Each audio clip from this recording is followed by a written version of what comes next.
So guys, andito na tayo sa huling parcel.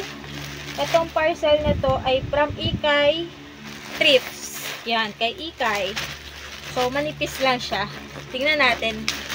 No? So, sa packaging, meron siyang ganito.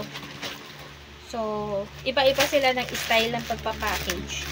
Then next, isa lang yata ito. Isa lang. Ay, hindi, dalawa. Dito muna tayo sa isa. Akira. Nilagyan niya ang pangalan, Akira. Kulay blue na polo blouse. Tama ba? Button down. So, kasya siya sa akin for sure. Kasi, kailangan natin ng maluluwag. Yan. Okay siya, guys. Pwede pamasok, pwede pang alis. Diba? So, marami na tayong blouse. Next, ito pa. That's it. Ito sobrang laki. Pero, tingnan natin. Baka meron siya. May tali siya dito. Pwede siyang talian. Kulay puti.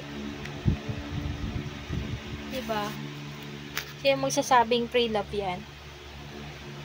Tapos, meron siyang ganito guys, oh.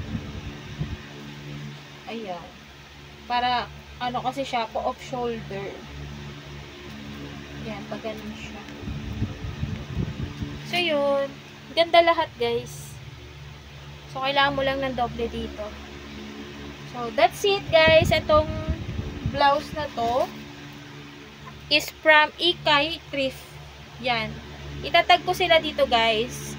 Para madali nyo makita yung kanilang mga shop and huwag nyo kalimutan silang i-follow. So, yun lang, guys. Bye! Salamat sa panonood.